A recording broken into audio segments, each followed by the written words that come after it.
To the voice of God. దేవుని స్వరాన్ని వినడానికి, దేవుని స్వరం మన చెవిని పడగానే ఇది దేవుని స్వరము అని గుర్తించే స్థితికి మనల్ని దేవుడు తీసుకొని వచ్చును గాక.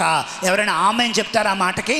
We need to train our years. ఎవరైనా ఫోన్లో మాట్లాడుతున్నారు అనుకోండి, ఆ స్వరం బట్టి ఏం చేస్తాం, మనం వాళ్ళని పోల్చేస్తాం. కొన్నిసార్లు మన సెల్ ఫోన్లో నెంబర్ మిస్ అయినా ఆ స్వరం బట్టి మళ్ళీ వాళ్ళని పోల్చగలుగుతాం. అరే, మనుషుల స్వరాన్ని పోల్చగలిగే నువ్వు దేవునితో సహవాసంలో ఉంటే, దేవునితో కనెక్ట్ అయి ఉంటే, నీ సృష్టికర్త అయిన దేవునితో మాట్లాడడం నీకు అలవాటైతే ఆయన స్వరాన్ని ఎందుకు గుర్తించలేవు? ఆయన స్వరాన్ని ఎందుకు గుర్తుపట్టలేవు? ఆయన వాయిస్ని ఎందుకు రికగ్నైజ్ చేయలేవు? అబ్రహాము యెహోవాను గుర్తించాడు, ఆయన స్వరాన్ని గుర్తించాడు. ఎందుకో తెలుసా? 12వ అధ్యాయం నుంచి అతనితో సహవాసం అబ్రహాముకి కలుగుతూ ఉంది. 12వ అధ్యాయం నుంచి దేవుడు అబ్రహాము కలిసి నడుస్తూ ఉన్నారు. నిజమే, అబ్రహాం మధ్యలో పొరపాట్లు చేశాడు, కాదంట్లే. నిజమే, అబ్రహాం మధ్యలో తప్పులు చేశాడు, కాదంట్లే. But he still recognize the voice of God. But he still recognize the message of God. దేవుని స్వరాన్ని, దేవుని సందేశాన్ని గుర్తించే అవగాహన కలిగిన ఆధ్యాత్మిక స్థాయిలోనికి అబ్రహాము ఎదిగాడు. వాళ్ళు రాగానే ఒక మాట నన్ను చాలా ఆకర్షించింది. వెంటనే పరిగెట్టుకొని వెళ్ళినటువంటి అబ్రహాము నేల మట్టుకు వంగి, చదివే ఆ మాట గమనించారా నేను చదువుతున్నప్పుడు? అందుకే నేను చాలాసార్లు చెప్తాను, నేను చదువుతున్నప్పుడు ప్రతి మాట గమనించండి. ఎందుకంటానంటే నేల మట్టుకు వంగి, ఆ మాట చాలా బాగుంది. 2nd verse లాస్ట్ లైన్లో ఉంది ఆ మాట. నేల మట్టుకు వంగి, ప్రభువా నువ్వు ఎక్కడికి వెళ్తావు, దయచేసి నువ్వు ఆగు, నన్ను దాటిపోవద్దు అనో మాట అన్నాడు. ఆ మాట the most beautiful word in this chapter. నన్ను దాటిపోవద్దు దయచేసి. అందుకే అండర్లైన్ చేసుకున్నాను కూడా నేను చెప్పాను. Here is a man who is asking God. దేవుణ్ణి అడుగుతున్నాడు, దేవా నన్ను దాటిపోవద్దు. దేవుణ్ణి ఆశిస్తున్నాడు, దేవా నన్ను విడిచిపెట్టొద్దు. దేవుని అభ్యర్థిస్తున్నాడు, దేవా నన్ను దాటి వెళ్ళిపోవద్దు. I think this man has recognised the importance of God. దేవుని ప్రాముఖ్యతను అర్థం చేసుకున్నాడు, దేవుని యొక్క శక్తిని అర్థం చేసుకున్నాడు, దేవుని యొక్క ప్రసన్నతను అర్థం చేసుకున్నాడు, దేవుని యొక్క సన్నిధి ఎంత ప్రాముఖ్యం అర్థం చేసుకున్నాడు. ఆయన సృష్టికర్త అయిన దేవుడు, ఆ దేవుడి తన దగ్గరికి రాగానే, నాయనా నన్ను దాటిపోవద్దు, అయ్యా నన్ను దాటిపోవద్దు, today I don't want you to leave. దేవుడు మనం దర్శిస్తున్నా దాటిపోవద్దు ప్రభువా అని ఎంతమంది దేవుడు దర్శిస్తున్నా దాన్ని అవగాహన చేసుకునే స్థితిలో ఎంతోమంది కనబడుతూ ఉంటారు నాకు. దేవుడు మనం దర్శిస్తున్నా ఆ దర్శించే దేవుణ్ణి నిర్లక్ష్య పెట్టే వైఖరి యేసు నామములో మన జీవితాల్లో సమాధి చేయబడునుగాక. దేవుడు నిన్ను దర్శించినప్పుడు, దేవుడు నిన్ను దృష్టించినప్పుడు, వాక్యం ద్వారా నీతో మాట్లాడుతున్నప్పుడు, దేవుడు అనేక మార్లు కళ్ళ ద్వారా, దర్శనాల ద్వారా, వాక్యం ద్వారా నిన్ను దేవుడు దర్శిస్తున్నప్పుడు, నాయనా నన్ను దాటిపోవద్దు అనే ప్రార్థన నువ్వు చేయగలిగితే నువ్వు వివేకవంతురాలవి, వివేకవంతుడివి. ఇదే మాట కొత్త నిబంధనలో ఒక ఆయన అడిగాడు, దావీదు కుమారుడా నన్ను దాటిపోవద్దు, son of David don't leave me, నన్ను వదిలి వెళ్ళిపోవద్దు. ఆ స్వరం ఆయన్ని ఆపేసింది. ఆ స్వరం అన్ని 100 మంది జనాల్లో యేసుని ఆపేసింది. ఆ స్వరం ఎంతో మంది ఆయన పొగుడుతూ ఉంటే పొగడ్తలు వినే స్వరంలో యేసు ప్రభు వారి చెవి లేదు. యేసు ప్రభు వారి చెవి ఏ స్వరాన్ని వినదో తెలుసా?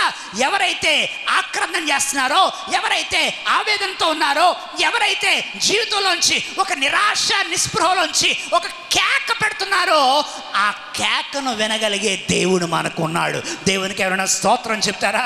నిరాశలోంచి వచ్చిన కేక, వేదనలోంచి వచ్చిన కేక, ఓటమిలోంచి వచ్చిన కేక, చీకట్లోంచి వచ్చిన కేక, నిస్పృహలోంచి వచ్చిన కేక, భయంకరమైన ఫెయిల్యూర్లోంచి, ఫ్రస్ట్రేషన్లోంచి ఒక కేక ప్రార్థనగా వచ్చినప్పుడు దేవుడు ఆ ప్రార్థన విని ఆగిపోతాడు.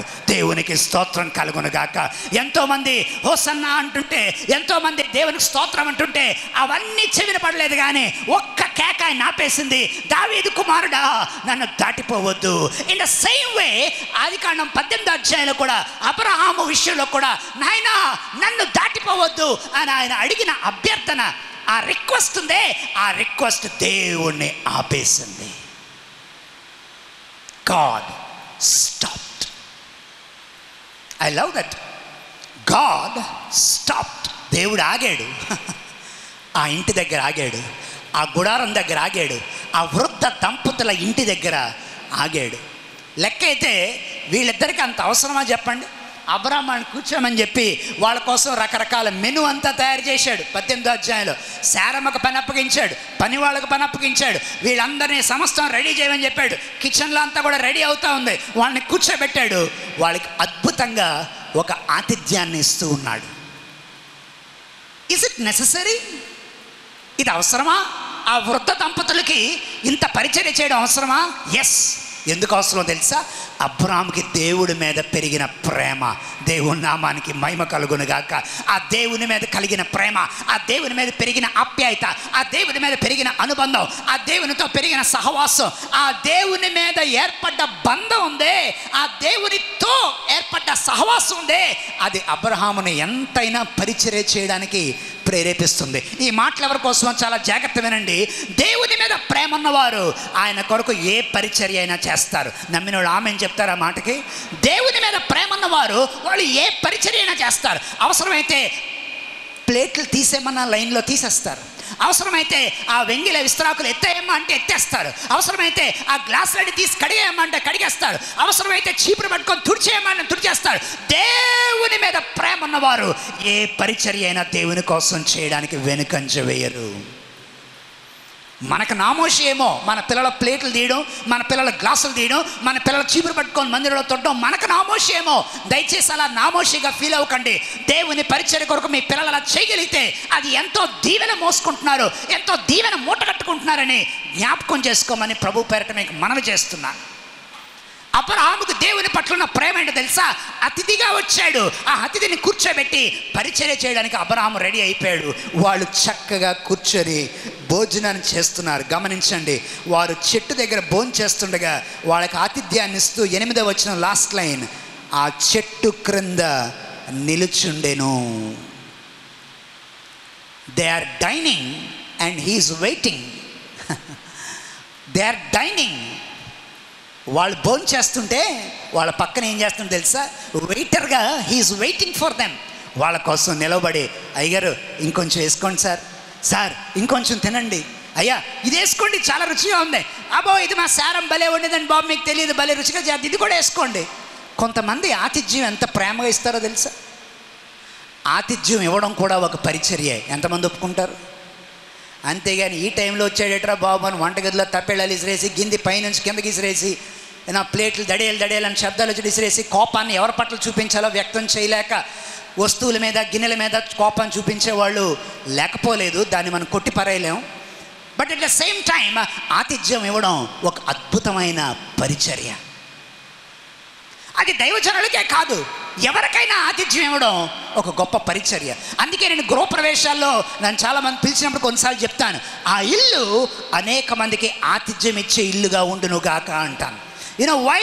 We need houses of hospitality. We need homes of hospitality. We need people who can host the Christian community in society. సమాజంలో క్రైస్తవ మనుగడకు అత్యున్నత వెన్నుముక్క అయినటువంటి ఆతిథ్యాన్ని కొనసాగించే వాళ్ళు కావాలి. అబ్రాహాము ఈ పరిచర్య అంతా చేస్తున్నాడు. దేవుడు అన్నీ గమనిస్తూ ఉన్నాడు. ఎందుకంటే ఈ దేవుడు అతిథిగా ఆ ఇంటికి వచ్చాడు. చాలా జాగ్రత్త వినండి. ఈ సందేశంలో ఒక ముఖ్యమైన పాయింట్కి మనం వస్తున్నాం. భోజనం జరుగుతుంది, వాళ్ళు భోజనం చేస్తున్నారు. అబ్రాహాం పక్కన వెయిటర్గా ఉన్నాడు, వాళ్ళకి పరిచర్య చేస్తున్నాడు. And now God asks a question. దేవుడు ఒక ప్రశ్న వేశాడు. చాలా జాగ్రత్తగా గమనిస్తారు. ఆ ప్రశ్న ఎక్కడుందో 9వ వచనంలో ఉంది. ఏంటి ఆ ప్రశ్న? వారతనితో నీ భార్య అయిన సారా ఎక్కడ ఉన్నది? That's the question God is asking. దయచేసి వినండి. బైబిల్ మీరు వ్యక్తిగతంగా చదివే అలవాటు మీకుంటే, బైబిల్ ఒకవేళ ఇంట్లో మీరు ఎప్పుడైనా టైం తీసుకొని బైబిల్ చదివే అలవాటు మీకు ప్రతిరోజు ఉంటే, దేవుడు అడిగిన ప్రశ్నలు బైబిల్లో చాలా ఉన్నాయి. వాటిని అండర్లైన్ చేసుకోండి. When God questions you, దేవుడే నిన్ను ప్రశ్న వేస్తే, దేవుడు అడిగిన ప్రశ్నలు చాలా ఉన్నాయి బైబిల్లో. ఆదామా ఎక్కడున్నావు అని అడిగాడు. గుర్తుందా ఆ ప్రశ్న అందరికీ? ఆదికాండం 3వ అధ్యాయంలో ఆదామా ఎక్కడున్నావు అని అడిగాడు. దేవుడు అడిగిన ప్రశ్న. అలాంటి ప్రశ్నలు చాలా ఉన్నాయి బైబిల్లో. ఇప్పుడు ఈ 18వ అధ్యాయం వచ్చేసరికి గాడ్ ఈస్ ఆస్కింగ్, దేవుడు అడుగుతూ ఉన్నాడు, అయ్యా నీ భార్య అయిన సారై ఎక్కడుంది? Where is she? And now he says, ఆమె గుడారములో ఉందయ్యా, వెనక గుడారములో ఉంది. గాడ్ నోస్, తెలియక అడగలే. ఆమె ఎక్కడ ఉంది అనే ప్రశ్నకు అబ్రాహాము గారు ఫిజికల్ ఆన్సర్ చెప్పారు. ఎక్కడుంది అంటే అగో ఆ గదిలో ఉంది అన్నాడు. కానీ వాస్తవానికి దేవుడు అడిగింది ఎక్కడుందంటే స్థలం తెలియక కాదు, ఆమె ఏ స్థితిలో ఉంది. గుర్తుపెట్టుకోండి ఈ ప్రశ్న. గాడ్ వాజ్ ఆస్కింగ్, ఆమె ఏ స్థితిలో ఉంది? ఆమె నిరీక్షణతో ఉందా? ఆమె విశ్వాసంతో ఉందా? ఆమె దేవుని మాట పట్ల నమ్మకంతో ఉందా? దేవుడిచ్చిన వాగ్దానం నెరవేర్చగలడనే విశ్వాసంతో ఉందా? లేకపోతే నీరసపడిపోయి నిరుత్సాహంతో అవిశ్వాసంతో నిండిపోయి ఉందా? ఆమె ఎక్కడ ఉంది అనే ప్రశ్నకు అర్థం ఫిజికల్ జాగ్రఫికల్ లొకేషన్ కాదు. ఆమె ఎక్కడ ఉంది అంటే స్థలం కాదు, ఆమె ఏ స్థితిలో ఉంది, ఆధ్యాత్మికంగా ఏ స్థితిలో ఉంది. ఈరోజు మందిరంకి వచ్చిన ప్రతి వారిని మనం దేవుడు అడుగుతున్న ప్రశ్న ఏంటి తెలుసా? Where are you? నువ్వు ఎక్కడ ఉన్నావు? మనం ఎక్కడ ఉన్నావు? ఏ స్థితిలో ఉన్నావు? దేవునిలో, నిరీక్షణలో, విశ్వాసంలో రోజు రోజుకి ఎదుగుతున్నామా వాక్యం వింటూ, లేకపోతే రోజు రోజుకి విశ్వాసంలో దిగజారిపోతున్నామా? ఆమె ఎక్కడ ఉంది? That was the question. And now అబ్రాహాముకి అర్థం కాక వందబాబు వెనకాల గుడారంలో ఉంది. ఉంది, ఉండకపోయి ఏం చేస్తుంది? ఎక్కడో దగ్గర ఉన్నది. But the point is he is saying verse 10 10వ వచనం, అందుకు చూడండి 10వ వచనం, అందుకు ఆయన మీదటికి ఈ కాలమున, అండర్లైన్ ఈ కాలము, నీ యొద్దకు నిశ్చయంగా వస్తాను, అప్పుడు నీ భార్య అయిన శారాకు ఒక కుమారుడు కలుగును. This is the last time. ఇది ఆఖరిసారిగా దేవుడు ఆ వృద్ధ దంపతులతో మాట్లాడుతున్నాడు. ఇది ఆఖరిసారిగా దేవుడు అబ్రహాంతో మళ్ళా చెప్తున్నాడు, మీదటికి ఈ కాలమున మరలా వస్తాను. ఆ కాలం అనే మాట చాలా ప్రాముఖ్యం. ఆ కాలం అనే మాట చాలా ప్రాముఖ్యం. మీరు బైబిల్లో మళ్ళీ గమనించండి, 14వ వచనంలో కూడా మాట వచ్చింది, నిర్ణయ కాలము. ఎంతమంది చూశారు 14వ వచనంలో నిర్ణయ కాలం? మీ చేతులు చూపించండి. Did you see in the Bible? Yes, thank you, thank you, thank you.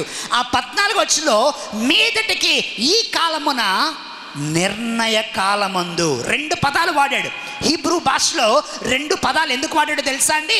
సరదాగా వాడలే. బైబిల్లో ఏదైనా పదం వాడితే దాని వెనక చాలా అర్థం ఉంటుంది. Time and appointed time.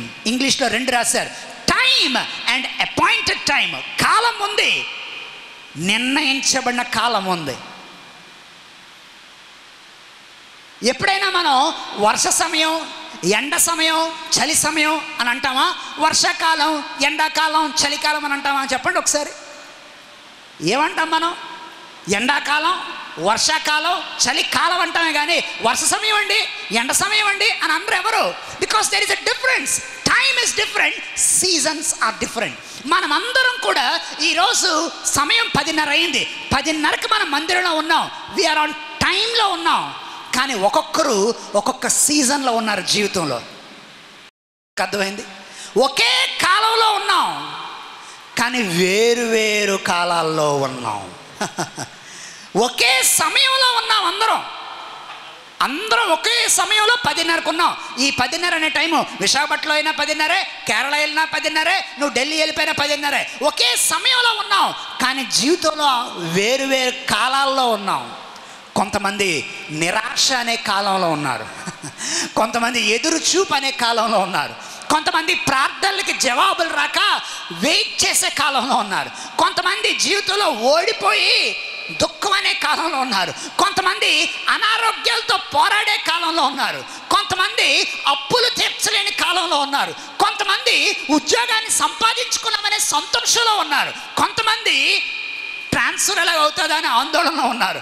రకరకాల పరిస్థితుల్లో రకరకాల కాలాల్లో మనిషి ఉంటాడు. ఒకే సమయంలో అందరం ఉన్నా వేరు వేరు కాలాల్లో మనం ఉంటాం. అర్థమైందా ఈ మాట? అందుకే నిర్ణయ కాలమున కాలం ఉంది కానీ నిర్ణయించబడిన కాలం ఉంది. దేవుడు అంటున్నాడు ఒక మాట, శారమ్మకు చెప్పు, నిర్ణయ కాలమున నేను ఆమెను మరలా దర్శిస్తాను. That is the word. దేవుడు ఎంత స్పష్టంగా ఆ రోజు మాట్లాడాడో. ఇంతవరకు ఆకాశ నక్షత్రాలు చూపించాడు బయటికి తీసుకెళ్ళి, ఇంతవరకు ఇస్రాయేలు చూపించాడు బయటికి తీసుకెళ్ళి, ఇప్పుడు దేవుడు ఆ దంపతుల గుడారములోనికి వచ్చి మాట్లాడుతున్నాడు. దేవునికి ఎవరైనా స్తోత్రం చెప్పేవాళ్ళు ఉన్నారా ఈరోజు మందిరంలో? ఇంతవరకు అబ్రాహాముని ఎక్కడెక్కడికో తీసుకెళ్ళాడే. ఆదికాండం 15వ అధ్యాయంలో ఎక్కడో బయట నిబంధన చేశాడు, అది సారాకు తెలియదు. ఆదికాండం ఇంకో అధ్యాయంలో దేవుడు ఎక్కడో అబ్రాహాముతో మాట్లాడాడు, అది సారాకు తెలియదు. కానీ ఫర్ ద ఫస్ట్ టైం, మొట్టమొదటిసారిగా దేవుడు ఆ దంపతుల ఇంటికి వచ్చాడు. అతిథిగా అద్వితీయుడే దిగొచ్చాడు. అతిథిగా వచ్చి అడుగుతున్నాడు, శారమ్మ ఎక్కడుంది? విశ్వాసంలో దిగజారిపోయిందేమో, నిరీక్షణలో నీరసం అయిపోయిందేమో, ఇంకేం చేస్తాడులే దేవుడు అనుకుంటుందేమో. శారమ్మ ఎక్కడుంది? ఉంది బాబు వెనకాతల గుడారంలో. అది కాదయ్యా, గుడారంలో ఉందా మేడ మీద ఉందా అని అడగట్లేదు. ఏ కాలంలో ఉంది? నిరాశ కాలంలో ఉందేమో, జీవితం చీకటి అయిపోయిందనే బాధలో ఉందేమో, ఈ అనారోగ్యంతో నేను పోరాడలేకపోతున్నానే బాధలో ఉందేమో. ఏ కాలంలో ఉన్నాం మనం? What is the season in which you are right now? What is the season? కొంతమంది ఎదురుచూపు అనే కాలంలో గడిచిపోతుంటుంది, కొంతమంది ఉద్యోగం కోసం అన్వేషణ అనే కాలంలో గడిచిపోతుంటుంది, కొంతమంది వాళ్ళు వీళ్ళు సుటిపట్టి మాట్లాడుతుంటే ఆ మాటలకి ఎలా జవాబు చెప్పాలో తెలియక మౌనంగా ఉండే కాలం ఉంటుంది. యూనో, శారమ్మకి దేవుడు, నేను అనుకోవడం ఈ 18వ అధ్యాయంలో దేవుడు కేవలం శారమ్మని దర్శించడానికే వచ్చాడు అనుకుంటున్నాను నేను. ఎందుకంటే దానికి ఆధారం ఏంటో తెలుసా? ఎప్పుడైతే ఈయన వచ్చే కాలం కల్లా నీకు కుమారుడు పుడతాడు అనగానే శారమ్మ మంచి ఎక్స్ప్లెనేషన్ ఇచ్చుకుంది. 12వ వచనం అందరూ చూడండి. శారమ్మ ఇచ్చిన ఎక్స్ప్లెనేషన్ ఏంటో తెలుసా? నేను బలము ఉడిగిన దానినైన తరువాత నాకు సుఖము కలుగునా, నా యజమానుడు వృద్ధుడై ఉండగా అతడు అని తనలో తాను ఏం చేసింది బాబు? కొంచెం గట్టి చెప్పండి. బ్యాప్టిస్ట్ చర్చ్లో అబ్బాయి వినబట్టలేదు. టీ తాగారా? టిఫిన్ తిన్నారా? కొంచెం గట్టిగా. శారమ్మ ఏం చేసింది? నవ్వుకుంది. ఎట్లా? బయటికి కాదు, ఇప్పుడు చెప్పండి ఎట్లా? తనలో తాను నవ్వుకుంది. అర్థం కావట్లే? తనలో తాను నవ్వుకుంది. బహుశా అని ఎట్లా నవ్వుకుందేమో. మరి స్త్రీల సమాజం చాలా వెరైటీగా నవ్వుతారు. మరి ఆవిడ ఎట్లా నవ్విందో గుడారంలో నాకు తెలియదు. ఆవిడ తనలో తాను నవ్వుకుంది. ఆ నవ్వుకి చాలా అర్థాలు ఉన్నాయి. నిజమే, ఆ నవ్వులో చాలా అర్థాలు ఉన్నాయి. ఆ నవ్వు బయటికి కనబడుతుంది, కానీ లోపల ఆ నవ్వుకున్న అర్థం ఏంటో తెలుసా? సామెతల గ్రంథం 14వ అధ్యాయం 13వ వచనం. బైబిల్ ఉన్నవారు ఎవరైనా దయచేసి స్పష్టంగా గట్టిగా చదివి వినిపిస్తారా? నోట్ చేసుకోండి. సామెతలు 14వ అధ్యాయం 13వ వచనం. ఎవరు చదువుతారు? సామెతలు 14:13. ఈ మాటను మనం అందరం చదవాలి. ఒకడు నవ్వుచుండినను,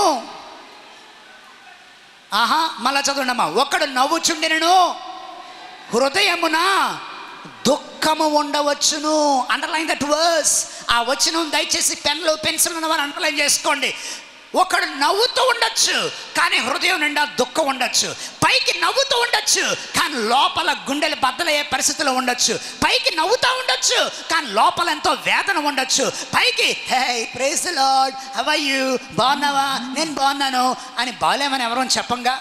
ఒక ఆయన అడిగితే బాగున్నావా అంటే ఏం కనబట్టలేదా అంటున్నాడు ఆయన. ఇంకా ఆయన గురించి ఇంకా మనం బాగున్నావా అని మళ్ళీ తర్వాత అడగగలమా ఆయన్ని? ఇలాంటి వింత వింత మనుషులు సమాజంలో మనకు చాలామంది కనబడుతూనే ఉంటారు.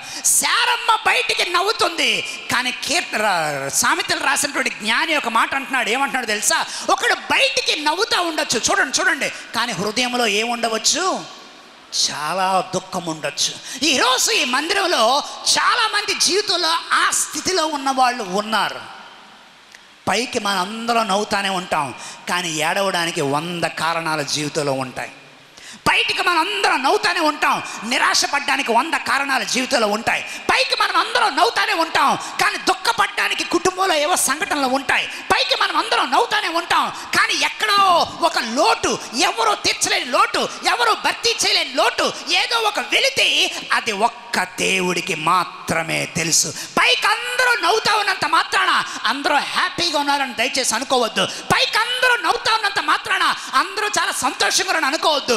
ఎదుటోళ్ళు నవ్వుతుంటే చూసి వాళ్ళకి చూడు ఎంత నవ్వుతున్నారో, వాళ్ళకి ఏ బాధలు లేవు అని అనుకోబాకు.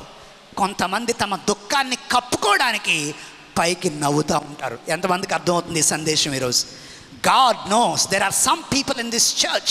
దేవుడికి తెలుసు కొంతమంది ఉన్నారు ఈరోజు ఈ వర్తమానం వాళ్ళకి అవసరం. దేవుడు వాళ్ళతో మాట్లాడతాడు. బయటికి నువ్వు నవ్వుతున్నావు కానీ లోపల దుఃఖాన్ని మింగుతున్నావు. బయటికి నువ్వు నవ్వుతున్నావు కానీ లోపల వేధించే ప్రశ్నలు ఉన్నాయి. బయటికి నువ్వు నవ్వుతున్నావు కానీ లోపల ఎవరికి చెప్పుకోకుండా నీ లైఫ్ ఒక క్వశ్చన్ మార్క్గా, ప్రశ్నార్థకంగా నీ జీవితం నీకే కనబడుతుంది. బయటికి మట్టుకు నవ్వుతున్నావు. నవ్వేవాళ్ళని చూసి సమస్యలు లేవనుకోవడం బుద్ధిహీనత. నవ్వేవాళ్ళని చూసి వాళ్ళు చాలా బాగున్నారనుకోవడం బుద్ధిహీనత. నవ్వేవాళ్ళని చూసి వాళ్ళకేంటి ఏ కష్టాలు లేవు అని అనుకోవడం బుద్ధిహీనత. నవ్వే ప్రతివాడు హ్యాపీగా ఉన్నట్టు కాదు. శారమ్మ బయటికి నవ్వింది. ఆ నవ్వు వెనక ఎన్ని అర్థాలు ఉన్నాయో. ఆ నవ్వులో నిరాశ ఉంది. చాలా జాగ్రత్తమేనండి ఈ సందేశం. ఆ నవ్వులో ఒక నిరాశ ఉంది. ఆ నవ్వులో ఇంకేం జరుగుతుందిలే, నాకు ఇంకేం చేస్తాడులే దేవుడు, ఇంకేం జరుగుతుంది, నేను అయిపోయాను, నా ఏజ్ అయిపోయింది, నా శరీరం పిండి పిసుకుతుంటేనే చెయ్యి వణికిపోతుంది. ఇలా శారమ్మ గారు చెయ్యి వణికిపోతుంది. 90 ఏళ్ళకి మైదా పిండిను గోధుమ పిండిను అట్లు చేయమన్నాడు అబ్రహాం గారు. ఏం పిండుతుంది ఆవిడ చేతిలో ఏం వణికిపోతున్నాయి. మనిషి పేలాగా అయిపోయింది. ఇంకేంటి నేను చేయగలను. ఈయనొచ్చేమో భోంచేస్తే ఏదో మంచి మాట మాట్లాడాలి కదా. ఈయనేమంటున్నాడు, వచ్చే కాలము కల్లా నీవు కుమారుని కంటావు. ఏదో చెప్తున్నాడు, అలాగే చెప్పాలి కదా, కాస్త భోజనం పెట్టామని చెప్తున్నాడు అని లోపల అనుకొని బయటికి ఏం చేసింది తెలుసా? చెప్పండి ఇప్పుడు, బయట చెప్పండమ్మా. కొంచెం నవ్వింది బయటికి. కానీ మన దేవుడు అయ్యి బాబాయ్ సారా నవ్వేసిందిరా గాబ్రియలు మికాయలు అనే సంకలు గుద్దుకునేవాడు కాదు. మన దేవుడు అంతరంగాన్ని చూసేవాడు. దేవునికి ఎవరైనా స్తోత్రం చెప్తారా? బయట నవ్వుతో దేవుడు ఆగిపోడండి. Our God is not satisfied with our outward appearance. బాహ్యంగా కలిగే నవ్వు, బాహ్యంగా కలిగే ఆనందం, బాహ్యంగా ప్రైజ్ ది లార్డ్ హల్లెలూయా అని చెప్పేసి నవ్వులతో దేవుడు తృప్తి పడే దేవుడు కాదు. మన దేవుని కన్ను నీ హృదయం లోపల చూస్తుంది. నీ దేవుడి కన్ను నీ హృదయం లోపల చూస్తుంది. మన దేవుడి కన్ను నా అంతరంగం లోపల చూస్తుంది. నీ దేవుడి కన్ను నీ హృదయం లోపల చూస్తుంది. బయటికి చెప్పేది ఒకటి, లోపల అనుభవించేది ఇంకోటి. బయటికి మాట్లాడేది ఒకటి, లోపల వేదన ఇంకోటి. దాన్ని దేవుడొక్కడే చూడగలడు. ఎవరైనా స్తోత్రం చెప్పేవాళ్ళు ఉన్నారా? హల్లెలూయా. శారమ్మ నవ్విందని యెహోవా ఆనందపడలే. ఆ నవ్వు వెనుకున్న అర్థాలు ఆయనకు తెలుసు. ఆ నవ్వులో నిరాశ ఉంది, ఆ నవ్వులో నిస్పృహ ఉంది, ఆ నవ్వులో నిరుత్సాహం ఉంది, ఆ నవ్వులో ఓటమి కనబడుతుంది, ఆ నవ్వులో నిరీక్షణ లేదు. పైకి నవ్వుతుంది కానీ నిరీక్షణ లేదు. నిరీక్షణ లేదు. నిరీక్షణ లేదు. నిరీక్షణ లేనివారు ఎంతమంది ఉన్నారో తెలుసా మీకు ఈ సమాజంలో? నిరీక్షణ లేనివారు ఎన్ని వందల సంఖ్యలో ఉన్నారు సంఘాల్లో మీకు తెలుసా?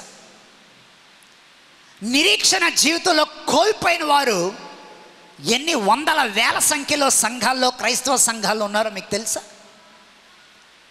పైకి ఆరాధనకు వస్తారు, అందరితో కలుస్తారు, ప్రైజ్ ది లార్డ్ అంటారు, దేవుని స్తోత్రం అంటారు, చప్పట్లు కొడతారు, కానుకేస్తారు, వెళ్ళిపోతారు. అందరి మధ్య ఉన్నప్పుడు చాలా సంతోషంగా ఉంటారు. మళ్ళీ ఇంటికి వెళ్ళితే ఒక్కరే. నిరీక్షణ. దేవుడు ఏదో అద్భుతం చేయగలడనే నమ్మే సామర్థ్యం వాళ్ళకి లేదు. దేవుడు నా జీవితంలో జోక్యం చేసుకుంటాడు, ఏదో కార్యం చేస్తాడు, దేవుడు నూతన ద్వారం తెరుస్తాడు అని నమ్మగలిగే నిరీక్షణ చాలామందికి లేదు. శారా నవ్వు వెనక ఎన్ని కారణాలు ఉన్నాయో ఇప్పుడే మనం చదివాం. ఒకడు పైకి నవ్వుచుండెను, హృదయంలో ఏముండును? మాట్లాడండి మరొకసారి. హృదయంలో ఏముండును? చాలా దుఃఖముండును, చాలా విచారముండును, చాలా నిరుత్సాహముండును. నీ దేవుడు పైన నీ నవ్వును చూసి తృప్తి పడేవాడు కాడు. నీ దేవుడు నీ అంతరంగాన్ని చూడగలిగే దేవుడు. దేవునికి ఎవరైనా స్తోత్రం చెప్తారా? నీ బంధువులు నీ నవ్వును చూసి ఆగిపోవచ్చు, నీ లోపల ఉన్న దాన్ని నీ దేవుడు చూస్తాడు. నీ స్నేహితులు నీ నవ్వును చూసి తృప్తి పడవచ్చు, కానీ నీ లోపల ఉన్న దాన్ని దేవుడు చూస్తాడు. నీ రక్త సంబంధులు పైకి నీ నవ్వును చూసి తృప్తి పడవచ్చు, కానీ దేవుడు లోపల చూస్తాడు. ఆ దేవుడు శారా హృదయం లోపల చూశాడు. ఏంటి సారా నవ్వుతున్నావేంటి? ఆ నవ్వుకు అర్థం నాకు తెలియదు అనుకుంటున్నావా? నువ్వెందుకు నవ్వేవో నాకు తెలియదు అనుకుంటున్నావా? అయ్యి బాబాయ్ నేను ఎక్కడ నవ్వానండి బాబు? నేను నవ్వేలేదు. స్పూన్ ఏదో కింద పడినట్టుంది, టింగ్ అని శబ్దమైంది. నేను నవ్వలేదండి బాబు. నా జీవితంలో నేను మర్చిపోలేను. నా ఫస్ట్ ఇంటర్నేషనల్ ట్రావెలింగ్లో చైనా షాంఘై ఎయిర్పోర్ట్లో ఉండాల్సి వచ్చింది. ఆ షాంఘై ఎయిర్పోర్ట్లో ఇంచుమించు నా నెక్స్ట్ ఫ్లైట్కి కనీసం ఒక 7 అవర్స్ గ్యాప్ వచ్చింది. ఆ 7 అవర్స్ ఏం చేయాలో తెలియలేదు. ఆ 7 అవర్స్ ఎయిర్పోర్ట్లో కూర్చొని అలా కూర్చుంటే కొంచెం చైనీస్ భాష నేర్చుకుందాం అనుకున్నా. ఏమీ లేదు, చాలా సింపుల్. స్పూన్ కింద పడితే వచ్చే శబ్దమే మనిషి పేర్లు. అక్కడ చాలా విచిత్రంగా అనిపించింది. ఓ స్పూన్ కింద పడినా, ఓ గ్లాస్ కింద పడినా మనకి ఏ సౌండ్ వస్తుంది, టింగ్ మంది అనుకో, అక్కడ టింగ్ ఒక మనిషి పేరు. సో అక్కడ శబ్దాలే మనుషుల పేర్లు. కాస్త అనౌన్స్మెంట్లు విని విని విని కొంచెం ఫ్లైట్ ఎక్కి కొంచెం ఆ భాషలు నేర్చుకోవడానికి ట్రై చేశాను. కొన్నిసార్లు చాలా విచిత్రంగా ఉంటాయి జీవిత పరిస్థితులు. నవ్వాలో తెలియదు, ఏడాలో తెలియదు. శారమ్మ పరిస్థితి అలా ఉంది. నవ్వాలో తెలియదు, నమ్మాలో తెలియదు, ఏడవాలో తెలియదు, ఎదురు చూడాలో తెలియదు. ఈరోజు ఈ వర్తమానం ఎవరి కోసమో దేవుడు నీతో మాట్లాడుతున్నాడమ్మా. నవ్వాలో తెలీదు, నమ్మాలో తెలీదు, ఏడాలో తెలీదు, ఎదురు చూడాలేమో తెలియదు. కొన్నిసార్లు నీ లైఫ్ క్రాస్ రోడ్స్లో ఉన్నప్పుడు, క్రాస్ రోడ్స్ అంటే అందరికి అర్థం అవుద్దా? క్రాస్ రోడ్స్ 4 రోడ్ల జంక్షన్లో నీ లైఫ్ ఉన్నప్పుడు ఎటెళ్ళాలో నీకే తెలియదు, ఏది నమ్మాలో నీకు తెలియదు, ఎవరు చెప్పిన సలహా బెటరో నీకు తెలియదు, ఎవరి మాట తీసుకోవాలో నీకు తెలియదు. అందరూ మన సమాజంలో సలహాలు ఇచ్చేవాళ్లే. ప్రతి ఒక్కరు ఇలా చెయ్యి, అలా చెయ్యి, ఇలా చెయ్యి, అలా చెయ్యి, సలహాలు ఇచ్చేవాళ్ళు చాలామంది ఉంటారు. కొన్నిసార్లు మంచిదే, కానీ అసలు సిసలైన పైనుంచి నీ జీవితానికి ఒక మార్గదర్శక సూత్రం చెప్పే నీ దేవుడు సలహాని నువ్వే రోజన్నా వినడానికి ప్రయత్నించావా? పెద్దమ్మ ఎలా చెప్పింది, పెద్దన్న అలా చెప్పాడు, నాన్న ఎలా చెప్పింది, అమ్మ అలా చెప్పింది, వీళ్ళు సలహాలన్నీ తీసుకున్నావే. బట్ గాడ్, దేవుని మనసులో ఏముంది, దేవుని నిర్ణయం ఏంటి, దేవుని ఆలోచన ఏంటి, దేవుని పరిస్థితి ఏంటి, దేవుని యొక్క ఉద్దేశం నా జీవితం పట్ల ఏంటి? ఏ రోజన్నా నీ చెవి అది వినడానికి అలవాటు పడ్డదా? శారమ్మ నవ్వు వెనక ఎన్నో అర్థాలు ఉన్నాయి. శారమ్మ నవ్వులో నిరీక్షణ లేదు, శారమ్మ నవ్వులో విశ్వాసం లేదు, శారమ్మ నవ్వులో జరుగుతుంది అనే నమ్మకం ఎక్కడ కనబడటం లేదు. అందుకే దేవుడు అన్నాడు 14వ వచనంలో అద్భుతమైన ప్రశ్న. పెన్లు పెన్సిల్ ఉన్నవాళ్ళు దాన్ని అండర్లైన్ చేసుకోండి, బాగా జ్ఞాపకం పెట్టుకోండి. ఈరోజు మన ప్రసంగంలో మెయిన్ పాయింట్ అదే. యెహోవాకు, అందరం చదువుదామా? 14వ వచనం అందరం చదువుదాం. 1 2 3 స్టార్ట్. యెహోవాకు అసాధ్యమైంది ఏదైనా ఉన్నదా?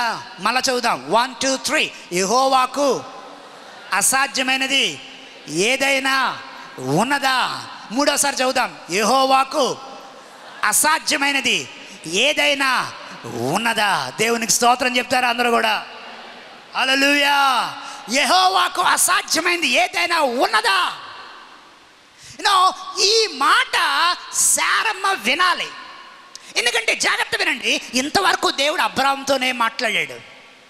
All of you listen listen listen, జాగ్రత్త వినండి. ఇంతవరకు దేవుడు అబ్రాహాముతోనే మాట్లాడాడు. అబ్రామా, నేను ఇలా చేసేస్తాను, నీ సంతానాన్ని అలా చేస్తాను, ఎప్పుడూ దేవుడు అబ్రాహాముతోనే మాట్లాడాడు. కానీ ఫర్ ద ఫస్ట్ టైం ఆ ఇంట్లోకి అతిథిగా వచ్చిన ఈ అద్వితీయుడు శారమ్మతో మాట్లాడుతున్నాడు. యెహోవాకు అసాధ్యమైంది ఏదైనా ఉన్నదా శారా? నీ నవ్వు వెనక నిరాశ ఎంత ఉందో నాకు తెలుసు, నీ నవ్వు వెనక అగాధం ఎంత ఉందో నాకు తెలుసు, నీ నవ్వు వెనక గాఢాంధకారం ఎంత ఉందో నాకు తెలుసు, ఈ నవ్వు వెనక చిక్కుముడులు ఎన్నున్నాయో నాకు తెలుసు, నీ నవ్వు వెనక ప్రశ్నలు ఎన్నున్నాయో నాకు తెలుసు. కానీ నువ్వు తెలుసుకోవాల్సినది తెలుసా? నీ దేవుడైన యెహోవాకు అసాధ్యమైంది ఏది లేదు. నమ్మిన వాళ్ళు గట్టిగా దేవునికి స్తోత్రం చెప్పాలి ఈవేళ. హల్లెలూయా. నీ దేవుడైన యెహోవాకు అసాధ్యమైంది. పక్క వాళ్ళతో చెప్పు, నీ దేవుడికి అసాధ్యమైనది ఏది లేదు. చెప్పండి చెప్పండి చెప్పండి, నీ దేవునికి అసాధ్యమైంది చెప్పండి చెప్పండి. ఈ పాటికి మీరు అలవాటు పడిపోవాలి. నాకు అసాధ్యమైనది ఏది లేదు. బ్రదర్, ఈ దేవుడికి అసాధ్యమైంది లేదు. చైర్మన్ గారు, మన దేవుడికి అసాధ్యమైంది లేదు. యూత్ ప్రజలు, స్త్రీలు, సమాజం, పురుషులు, మన దేవునికి అసాధ్యమైంది ఏది లేదు. దేవునికి స్తోత్రం. హల్లెలూయా. ఆ మాట శారమ్మ వినాలి. ఎందుకంటే ఇంతకాలం అబ్రాహాం వినొచ్చి చెప్తున్నాడు శారాకి, ఇదిగోనే దేవుడు నక్షత్రాలు చూపించాడే బాబు, అలాగే అయిపోతామట మనం. ఓ సోస్ పడుకోవాయా నువ్వు, ఓ నక్షత్రాలు చూపించేలాగా అయిపోతాడట. గొప్పగా చెప్తున్నట్టున్నాడు నీ దేవుడు. శుభ్రంగా 10 బెడ్రూమ్లు ఇంట్లో ఉండేవాళ్ళం, సో అక్కడ నుంచి ఇక్కడ తీసుకొచ్చావు. Because Sarah never heard. Sarah ఏ రోజు దేవుడు తనతో డైరెక్ట్గా ఇంతవరకు మాట్లాడలే 12వ అధ్యాయం నుంచి. ఇప్పుడు ఆవిడ దేవుని స్వరాన్ని విన్నది. దేవునికి ఎవరైనా స్తోత్రం చెప్తారా? ఈ మాట ఎవరి కోసం? వినండి వినండి వినండి. కొన్నిసార్లు జాగ్రత్త వినండి ఈ మాట. కొన్నిసార్లు దేవుడు ముందు నుయ్యి వెనక గొయ్యి పరిస్థితిలో మనల్ని ఎందుకు పెడతాడో తెలుసా? ముందు నుయ్యి వెనక గొయ్యి పరిస్థితిలో దేవుడు ఎందుకు పెడతాడో తెలుసా? నీకు ఏటేలాలో అర్థం కాదు, నీ ఫ్యూచర్ ఏంటో నీకు తెలియదు, నీ భవిష్యత్తు ఏంటో నీకు తెలియదు. ఆ పరిస్థితిలో దేవుడు ఎందుకు పెడతాడో తెలుసా? తనెంత గొప్పోడో నువ్వు త్వరలో తెలుసుకోబోతున్నావు. అది తెలుసుకోవాలంటే ఆ కార్నర్ పాయింట్లోకి దేవుడు నిన్ను కొన్నిసార్లు తీసుకొని రావాలి. నీ లైఫ్లో, నీ జీవితంలో ఎప్పుడైనా నిన్ను దేవుడు ఒక ఈరకాటంలో, ఒక గాఢ అంధకారంలో పెట్టేస్తే దాని అర్థం ఏంటో తెలుసా? త్వరలో నిన్ను బయటికి అందులోంచి తీసుకొని రాబోతున్నాడు అని అర్థం. దేవునికి ఎవరైనా స్తోత్రం చెప్పేవాళ్ళు ఉన్నారా? ఆ గాఢ అంధకారంలోంచి నేను బయటికి లాగే రోజు దగ్గరగా ఉంది. ఆ క్యాన్సర్లోంచి నేను బయటికి లాగే రోజు దగ్గరగా ఉంది. ఆ అవమానంలోంచి నేను బయటికి లాగే రోజు దగ్గరగా ఉంది. ఆ యొక్క నింద దగ్గర నుంచి నేను బయటికి లాగే రోజు దగ్గరలో ఉంది. చీకటి అయిపోయిన నీ జీవితంలోంచి వెలుగులోకి నేను లాగే రోజు దగ్గరగా ఉంది. ఆ నిందల్లోంచి నేను బయటికి తీసుకొచ్చే రోజు దగ్గరగా ఉంది. అందరూ ప్రశ్నిస్తుంటే జవాబుగా నేను నిలబెట్టే రోజు దగ్గరలో ఉంది. యెహోవాకు అసాధ్యమైంది ఏదైనా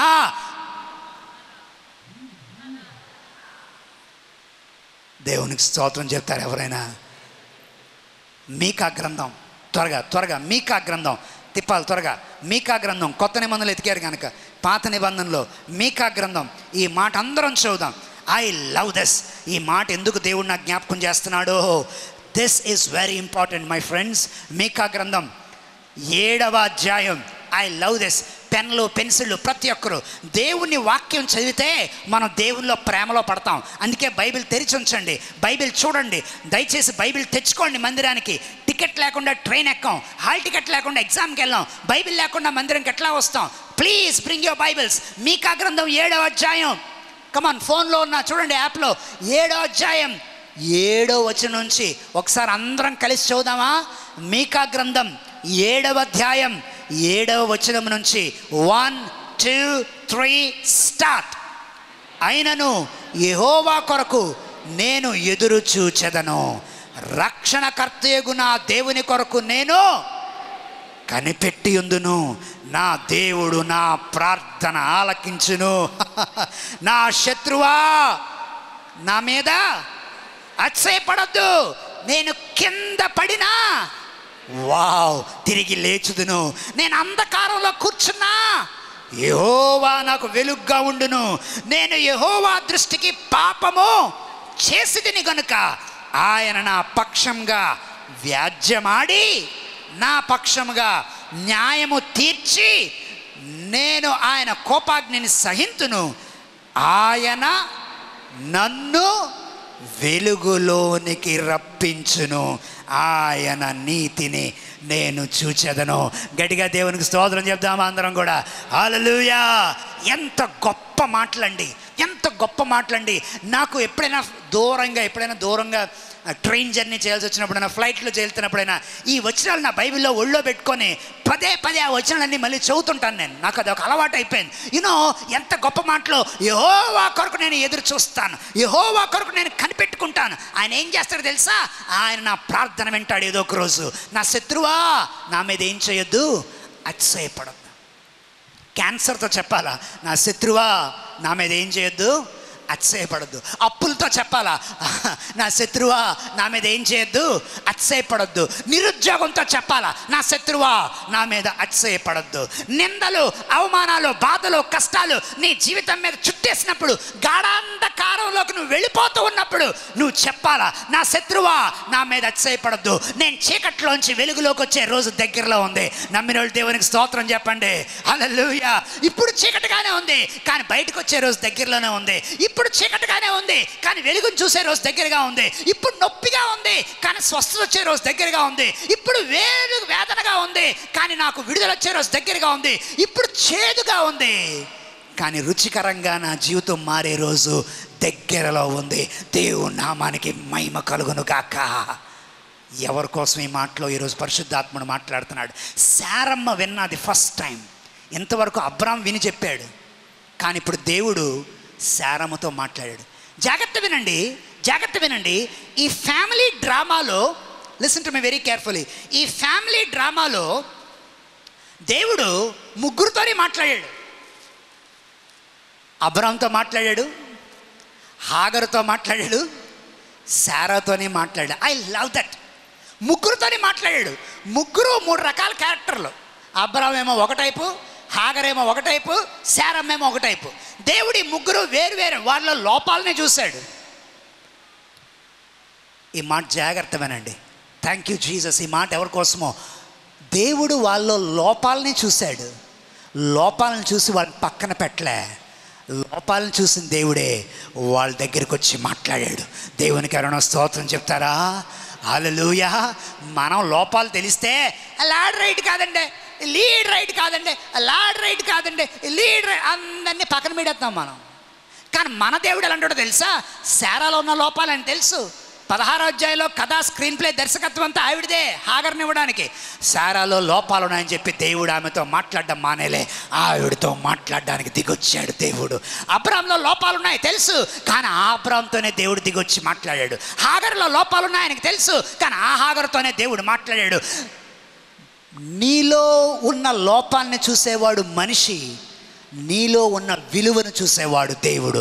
దేవునికి ఎవరైనా స్తోత్రం చెప్తారా? హల్లెలూయా. ఈ మాట బాగా గుర్తుపెట్టుకోండి ఈరోజు. నీలో ఉన్న లోపాలను చూసేవాడు మనిషి, నీలో ఉన్న విలువను చూసేవాడు దేవుడు. నీలో ఉన్న లోపాలను చూసేవాడు మనిషి, కానీ నీలో ఎక్కడో ఒక విలువ ఉందే, ఆ విలువను చూసేవాడు దేవుడు. ఆ విలువను గమనించేవాడు దేవుడు. ఎందుకంటే మానవులందరిలో కూడా ఆయన ఒక విలువను పెట్టాడు. ఏంటో తెలుసా? ఆ విలువ నిన్ను నన్ను తన పోలికలో చేసుకున్నాడు. అదే మనకు ఆయన ఇచ్చిన పెద్ద విలువ. దేవుని నామానికి మహిమ కలుగును గాక. లోపాలు ఉండొచ్చు, పొరపాట్లు ఉండొచ్చు, తప్పిదాలు ఉండొచ్చు, ఎన్నో పొరపాట్లు జరిగి ఉండొచ్చు, but God still looks at the value. నీలో ఉన్న విలువను చూస్తాడు, నీలో ఎక్కడో ఉన్న దీనత్వాన్ని చూస్తాడు, నీలో ఎక్కడో ఉన్నటువంటి ఆ సాత్వికాన్ని చూస్తాడు, నీలో ఎక్కడో ఉన్న దైవ భయాన్ని చూస్తాడు, నీలో ఎక్కడో దాగి ఉన్న ఆ తగ్గింపు ధనాన్ని దేవుడు గమనిస్తాడు. మనుష్యులు దాన్ని గమనించలేరు. ముగ్గురులోనూ లోపాలు ఉన్నాయి, కానీ ముగ్గురితోనూ దేవుడు మాట్లాడాడు. And now Sarah heard for the first time. మొట్టమొదటిగా దేవుడి మాట తన ఇంట్లో విన్నది. యెహోవాకు, కమాన్, యెహోవాకు మాట్లాడాలి. యెహోవాకు అసాధ్యమైంది మాట్లాడండి. ఏదైనా ఉన్నదా? ఫస్ట్ టైం దేవుని స్వరం వింది. ఎవరు మాట్లాడితే లేళ్ళు ఎనతాయి, ఎవరు మాట్లాడితే సముద్రపు పొంగులు తగ్గిపోతాయో, ఎవరు మాట్లాడితే విశ్వం అంతా లోబడతాదో, ఎవరు మాట్లాడితే లెబానోను పర్వతాలు కదిలిపోతాయో, ఎవరు మాట్లాడితే ఆ లెబానోను వృక్షాలు అదిరిపోతాయో. వాక్స్ డే అని రాశారు లాటిన్ భాషలో. వాక్స్ డే, ద వాయిస్ ఆఫ్ గాడ్. ఆ రోజు శారమ్మ చెవిన దేవుని మాట విన్నది. దేవుడు అన్నాడు, సారా, ఇందాక నేను చెప్పాను హీబ్రూ పదంలో 2 పదాలు వచ్చాయి పక్క పక్కనని. కాలము, నిర్ణయ కాలము. విన్నారా? ఇందాక నేను చెప్పాను కాలము, నిర్ణయ కాలము, 2 వేరు.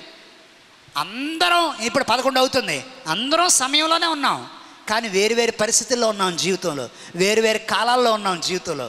దేవుడు అన్నాడు, సారా, ఇప్పుడు గుర్తుపెట్టుకో, నిర్ణయ కాలమున నీకు దేవుడు ఏమి ఇవ్వబోతున్నాడు? కుమారుని ఇవ్వబోతాడు. నేను మరలా నీ దగ్గర. చూడండి ఆ మాట.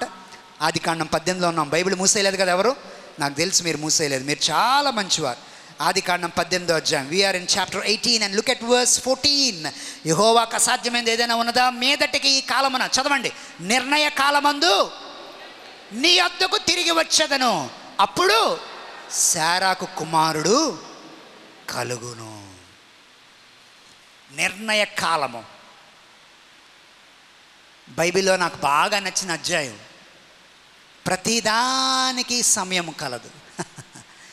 ఏడ్చుటకు సమయం కలదు. కమాన్, దాని ఆపోజిట్ చెప్పండి మీరు. నవ్వుటకు సమయం కలదు. నాటుటకు సమయం కలదు. ఆపోజిట్ చెప్పండి. నాటిన దాన్ని పెరికి వేయుటకు సమయం కలదు. ప్రేమించుటకు సమయం కలదు. ఆపోజిట్. ద్వేషించుటకు సమయం కలదు. పుట్టుటకు సమయం కలదు. ఆపోజిట్. చచ్చుటకు సమయం కలదు. ప్రసంగి గ్రంథం 3వ అధ్యాయం, అందరూ ఒకసారి అధ్యాయం చూద్దాం. ప్రతి దానికి సమయం కలదు. అండ్ ఈరోజు ఎవరు ఏ పరిస్థితిలో ఉన్నా దేవుడు మనతో మాట్లాడుతున్న ఈ సందేశం ద్వారా దేవుడు ఏమంటున్నాడు తెలుసా? God has a time. ప్రసంగి గ్రంథం 3వ అధ్యాయం, బైబిల్ ఉన్నాయి కదా, చూడండి బైబిల్లో. ప్రతి ఒక్కరు బైబిల్ చూడండి. Look in to the Bible. ప్రసంగి గ్రంథం 3వ అధ్యాయం 1వ వచనం నుంచి నేను చదువుతున్నాను. ప్రతి పదాన్ని దయచేసి అండర్లైన్ చేసుకోండి. ప్రసంగి గ్రంథం, కొంతమంది ఇంకా వెతుకుతున్నారు, సామెతల తర్వాత ఉంది. మరి సామెతలు ఎక్కడ ఉందని మళ్ళీ నన్ను అడగొద్దు, అది మీరు చూసుకోవాలి. ప్రసంగి గ్రంథం 3వ అధ్యాయం 1వ వచనం నుంచి, ప్రతి దానికి, కమాన్ వినాలి నేను దగ్గర నుంచి, సమయము కలదు ఆకాశము కింద. వావ్! ప్రతి ప్రయత్నానికి సమయం కలదు. పుట్టుటకు, చచ్చుటకు, నాటుటకు, నాటబడిన దాన్ని పెరికివేయుటకు, చంపుటకు, బాగు చేయుటకు, పడగొట్టుటకు, కట్టుటకు, ఏడ్చుటకు, నవ్వుటకు, దుఃఖించుటకు, నాట్యమడుటకు, రాళ్లను పారవేయుటకు, రాళ్లను కుప్పగా వేయుటకు, కౌగిలించుకొనుటకు, కౌగిలించుట మానుటకు, వెదకుటకు, పోగొట్టుకొనుటకు, దాచుకొనుటకు, పారవేయుటకు, చింపుటకు, కుట్టుటకు, మౌనంగా ఉండుటకు, మాట్లాడుటకు, ప్రేమించుటకు, ద్వేషించుటకు, యుద్ధము చేయుటకు, సమాధాన పడుటకు, ప్రతి దానికి ఏమి కలదు? కొంచెం గట్టిగా చెప్పాలి, ఏమి కలదు? సమయము కలదు. సారా నవ్వులో నిరాశ ఉంది. దేవుడు నిరాశ పెట్టడానికి శాడిస్ట్ కాదండి. జాగ్రత్త వినండి మాట ఎవరి కోసమో. దేవుడు నిన్న కష్టాల్లో నెట్టేయడానికి మన దేవుడు శాడిస్ట్ దేవుడు కాదండి. కానీ దేవుడు సమయం కొరకు ఎదురు చూస్తున్నాడు. దేవునికి స్తోత్రం చెప్తారా? హల్లెలూయా! నీ జీవితంలో ఒక కొత్త చాప్టర్ రాయడానికి సమయం కొరకు ఎదురు చూస్తున్నాడు. నీ జీవితంలో ఒక అద్భుతం చేయడానికి సమయం కొరకు ఎదురు చూస్తున్నాడు. నీ జీవితంలో ఒక ఆశీర్వాదం పంపడానికి సమయం కొరకు ఎదురు చూస్తున్నాడు. నీ జీవితంలో ఒక తలుపు తీయడానికి సమయం కోసం ఎదురు చూస్తున్నాడు. నీ జీవితంలో నిన్ను కనికరించి ఒక మెట్టు పైకెక్కించడానికి సమయం కోసం ఎదురు చూస్తున్నాడు. మన దేవుడు అద్భుతం చేయడానికి సమయం కోసం చూస్తాడు. దేవునికి స్తోత్రం చెప్తారా ఎవరైనా? God is waiting for a time. I love that. God is waiting for right time. మళ్ళా చెప్తున్నాను, God is waiting for a right time. నా వెనక్కి మాటలు చెప్పండి. God is waiting for a right time. తెలుగులో చెప్దాం, సరైన సమయం కొరకు నా దేవుడు ఎదురు చూస్తున్నాడు. ఆమేన్. మళ్ళా చెప్పండి మాటలు, సరైన సమయంలో నా దేవుడు నా జీవితంలో కార్యాలు చేస్తాడు. ఆమేన్, ఆమేన్. నేను చేసుకునే ప్రార్థనలో ఒక లైన్ చేస్తాను ప్రతిరోజు. మీరు గమనించారో లేదో, నా ప్రసంగంలో ఏదో ఒక ప్రార్థన చెప్తుంటాను మీకు. మీరు గుర్తిస్తున్నారో లేదో నాకు తెలియదు. కానీ నా వ్యక్తిగత ప్రార్థనలో నేను ఒక లైన్ చేసుకుంటాను, ఒక ప్రార్థన చేస్తాను. ఏమని ప్రార్థన చేస్తాను తెలుసా? కొన్నిసార్లు ఇంగ్లీష్లో ఇలా చేస్తాను, lord keep me at a right place with right people in right time so that right things will happen in my life. ఎవరికైనా అర్థమైందా ఇంగ్లీష్లో ఈ ప్రార్థన? నిజంగా అర్థమైన వాళ్ళు చేతులు ఎత్తండి, ఎందుకంటే తెలుగులో కూడా మళ్ళీ మనం చెప్పుకుంటాం. Lord keep me at a right place with right people in right time so that right things will happen in my life. Got it? దేవా, సరైన సమయంలో సరైన ప్రజల మధ్య సరైన స్థలంలో నన్ను ఉంచు, అప్పుడు నా జీవితంలో సరైన కార్యాలు జరుగుతాయి. గట్టిగా ఆమెన్ చెప్తారు ఎవరైనా? ఆమెన్. నువ్వు దేవా నన్ను దీవించని చెప్పి గోళిక్కలు ఆడుకునే వాళ్ళ దగ్గర, గుటి బిల్ల ఆడుకునే వాళ్ళ దగ్గర ఉంటే ఎట్టగవుద్ది? అవి కట్ అయిపోవాలా? దేవుని దీవెన ఉన్న స్థలాల్లో నువ్వు ఉండాలి. దేవునికి స్తోత్రం కలుగును గాక. దేవా నన్ను ఆశ్రయించు అని చెప్పి నువ్వు సమయాన్ని వ్యర్థం చేసుకుంటా ఆ దిక్కుమాలిన పబ్జీలు గిబ్జీలు ఆడుకుంటే దేవుడి దీవెన ఎట్టా వస్తుంది? దేవుని దీవెన ఉండే స్థలంలో నువ్వు ఉండాలి.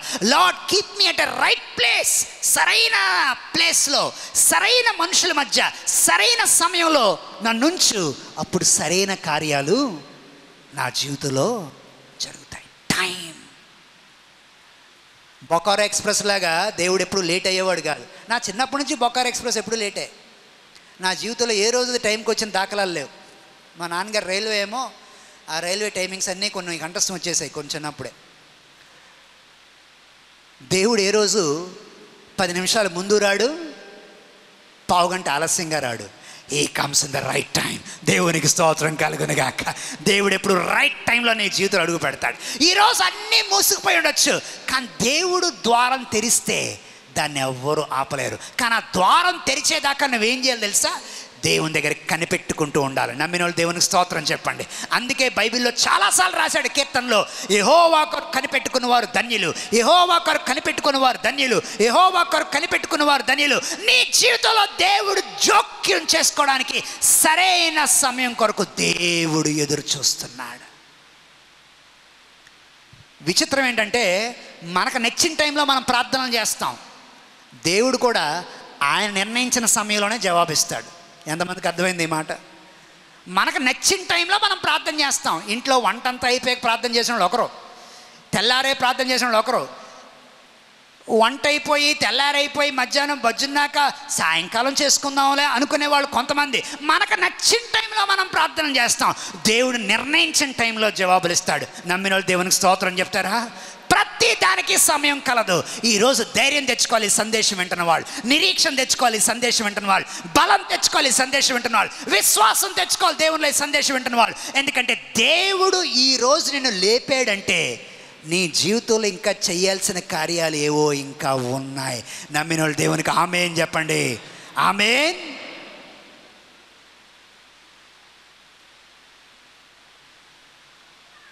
తెల్లారే దేవుడు నాకు గుడ్ మార్నింగ్ చెప్పలేదు అనుకో, నేను వచ్చి ఈయనకి గుడ్ మార్నింగ్ చెప్పలేను. అర్థం కావట్లే. నాకు ఫస్ట్ గుడ్ మార్నింగ్ ఎవరు చెప్పారు? నా దేవుడు చెప్పాడు. అరే వరుణ్ దీపక్ లేక 4:30 అయింది, గుడ్ మార్నింగ్ లెక్ అన్నాడు. అప్పుడు అమ్మ 4:30 అయిపోయిందని నేను లేచాను. సో మన జీవితంలో ఫస్ట్ గుడ్ మార్నింగ్ ఎవరు చెప్తారు మనకి? అది జరగలేదు అనుకోండి, పెట్టి రెడీ చేయాలి. Got it? First good morning దేవుడు చెప్పలేదు అనుకోండి, ఏం రెడీ చేయాలి సార్? పెట్టి రెడీ చేయాలి. బట్ థ్యాంక్ గాడ్ ఈరోజు దేవుడు గుడ్ మార్నింగ్ అని చెప్పి మనల్ని అందరినీ లేపాడు. దేవునికి ఎవరైనా స్తోత్రం చెప్తారా? హల్లెలూయా. ఎందుకు లేపాడు తెలుసా? మన జీవితంలో ఆయన నిర్ణయ కాలమున కొన్ని పనులు ఇంకా ఆయన చేయాలి. అందుకు భూమి మీద మనం ఇంకా ఉండాలి. దేవునికి స్తోత్రం కలుగును గాక. ఎంతకాలం దేవుడు అబ్రాహాముతోనే మాట్లాడాడు, కానీ ఫర్ ద ఫస్ట్ టైం ఎవరితో మాట్లాడాడు చెప్పండి? ఇప్పుడు శారముతో మాట్లాడాడు. ఈ దేవుడు ఎంత మంచివాడో. ముగ్గురులోనూ లోపాలు ఉన్నాయి. అబ్రాహాములో ఉండాల్సిన లోపాలు అబ్రాహాములో ఉన్నాయి, హాగర్లో ఉండాల్సిన లోపాలు హాగర్లోనూ ఉన్నాయి, శారాలో ఉండాల్సిన లోపాలు శారంలోనూ ఉన్నాయి. అలాగని దేవుడు ముగ్గురిని పక్కన పడేసి ఇంకొకరిని ఎంచుకోలే. ఆ లోపాలు ఉన్న వాళ్ళలోనే ఏదో ఒక విలువను దేవుడు చూశాడు. దేవుని నామానికి మహిమ కలుగును గాక. ఆ విలువను చూసి దేవుడు వాళ్ళతో మాట్లాడాడు. యెహోవాకు అసాధ్యమైనది ఏదైనా ఉందా? ఈరోజు ప్రస్తుతానికి అంధకారంగా అయిపోయినటువంటి నీ లైఫ్లో, ప్రస్తుతానికి ఎటుతో వెళ్ళాలో తోచని నీ లైఫ్లో, ఏం చేయాలో తోచని నీ జీవితంలో నువ్వు చేయాల్సిన మంచి పని ఏంటో తెలుసా? దేవుని కొరకు కనిపెట్టుకొని ఉండడం. ఎందుకంటే రైట్ టైంలో ఆయన ఆశీర్వాదపు ద్వారం తెరుస్తాడు. దేవునికి స్తోత్రం కలుగునగాక. రైట్ టైంలో ఒక లెటర్ని ఇంటికి పంపిస్తాడు. రైట్ టైంలో ఒక అవకాశాన్ని నీకు ఇస్తాడు. రైట్ టైంలో ఒక మెట్రిని పైకెక్కిస్తాడు. రైట్ టైంలో ఎవ్వరికి దక్కని అరుదైన గౌరవం ఇంటికి పంపిస్తాడు. దాన్ని ఆయన మాత్రమే చేయగలడు. అంతవరకు నువ్వు కనిపెట్టుకొని ఉండు. ఆ కార్యం జరిగాక ప్రజలందరూ ఏమనుకుంటారు తెలుసా? అయ్యి బాబు ఈ జీవితం అయిపోయింది అనుకున్నామంటే, కానీ దేవుడు భలే చేశాడండి. ఈ అమ్మాయి జీవితం అయిపోయింది అనుకున్నామండి, కానీ దేవుడు భలే చేశాడండి. వీళ్ళ జీవితం ఫ్లోజ్ అయిపోయింది అనుకున్నామండి, ఆడు పనికిరాడు అనుకున్నామండి, కానీ దేవుడు భలేగా చేశాడండి. నిన్ను దీవించడం వల్ల ఘనత, మహిమ, ప్రభావాలు దేవునికి మాత్రమే కలుగునుగాక. హల్లెలూయా.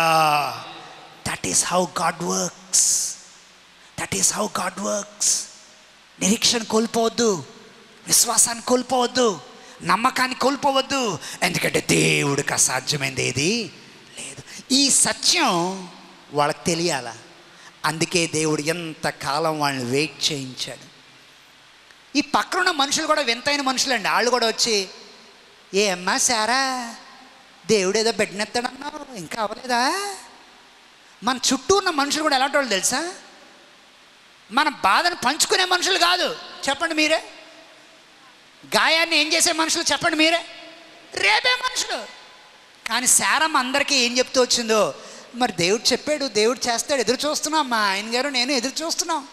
ఫిలిష్తీన్లు అందరూ వస్తున్నారు. ఫిలిష్తీన్లు అందరూ వచ్చి శారమ్మ ఇంట్లో కోపతో పోపుశారు. శారమ్మ ఏ ఉండవు, చారు పెట్టేవేటు, గిన్నెతో ఇవ్వమ్మ కొంచెం. ఈ పక్కన ఉన్న ఫిలిష్తీన్లు ఉన్నారే, వాళ్ళు చాలా ప్రశ్నలు వేస్తున్నారు శారమ్మని. ఏటమ్మా 90 వచ్చాయి, ఎత్తాడంటవా దేవుడు నీకు బిడ్డనే? ఇలాంటి మాటల మధ్య విశ్వాసాన్ని కాపాడుకోవడం ఎంత కష్టమో. కానీ ఈరోజు మీకా గ్రంథం 7వ అధ్యాయంలో మనం చదివాం, నేను యెహోవా కొరకు, కమాన్, యెహోవా కొరకు నేను ఎదురు చూస్తూ ఉంటాను. ఆయన నన్ను చీకట్లోంచి ఏం చేస్తాడు? మీకా గ్రంథంలో చదివాం, ఆయన నన్ను చీకట్లో నుండి వెలుగులోనికి రప్పించును. నా ప్రార్థనకు ఆయన ఏం చేస్తాడు? జవాబిస్తాడు. ఖచ్చితంగా నా పక్షంగా వ్యాజ్యమాడి నాకేం చేస్తాడు? నాకు న్యాయాన్ని తీరుస్తాడు. నేను ఆయన వెలుగును చూస్తాను. దేవునికి స్తోత్రం కలుగునుగాక. ఈ అధ్యాయం తర్వాత దేవుడు వాళ్ళని దర్శించాడు, వాళ్ళ కుమారుని ఇచ్చాడు. కానీ 25 సంవత్సరాల్లో దేవుడు వాళ్ళతో ఎంతో ఎంతో ఎంతో నలగొట్టి ఎరగొట్టి వాళ్ళను దారిలోకి తీసుకొచ్చాడు. 2 పాయింట్లు ముగించేస్తున్నాను. నెంబర్ 1, నీ జీవితంలో ఎవ్వరూ చేయలేని అద్భుత కార్యాలు, ప్రపంచానికి నిన్ను సాక్షిగా నిలబెట్టే కార్యాలు దేవుడు మాత్రమే చేయగలడు. నువ్వు ఆళ్ళ వైపు ఏళ్ళ వైపు చూడొద్దు, నీ సృష్టికర్త అయిన దేవుని వైపు మాత్రమే చూడు. ఆమేన్. ఆళ్ళ వైపు ఏళ్ళ వైపు చూడొద్దు. ఎవరిలోనూ శక్తి లేదు, ఎవరిలోనూ ఏమీ లేదు. చేయగలిగే దేవుడిలో ఉంది. ఆయన ఒక్క క్షణంలో నిన్ను దీవించడానికి శాసనాలను కూడా మార్చేస్తాడు. అంత గొప్ప దేవుడు. ఆయన్ని పట్టుకో. పాయింట్ నెంబర్ 2, నిర్ణయ కాలం. ప్రతిదానికి కాలం కలదు. నువ్వు ఏ పరిస్థితిలో ఉన్నావో, నీ సీజన్ ఏంటో బాగా గుర్తుపెట్టుకో. ఆ సీజన్లో నువ్వు ఏడ్చే సీజన్లో ఉన్నావో, నాటిన దాన్ని పెరికివేసే సీజన్లో ఉన్నావో, ఏ సీజన్లో ఉన్నావో, ప్రసంగి గ్రంథం 3వ అధ్యాయం ప్రకారంగా నువ్వు ఏ కాలంలో ఉన్నా నువ్వు ఇంకా దేవుని చేతిలోనే ఉన్నావు. నమ్మిన వాళ్ళు దేవునికి స్తోత్రం చెప్పండి. ఏ కాలంలో ఉన్నా మనం ఇంకా ఆయన చేతిలోనే ఉన్నాం. తలలో ఉంచండి, ప్రార్థన చేసుకుందాం. ప్రతి ఒక్కరూ మనస్ఫూర్తిగా తలలో ఉంచండి, మనస్ఫూర్తిగా తలలో ఉంచండి. తలలతో పాటు మీ మనస్సులు కూడా ఉంచండి. దీనత్వంతో, తగ్గింపుతో, సాత్వికంతో దేవుని దగ్గర మనస్సు ఉంచి ప్రార్థన చేద్దాం. తండ్రి, మా నవ్వు వెనకున్న అర్థాలు నీకు మాత్రమే తెలుసు.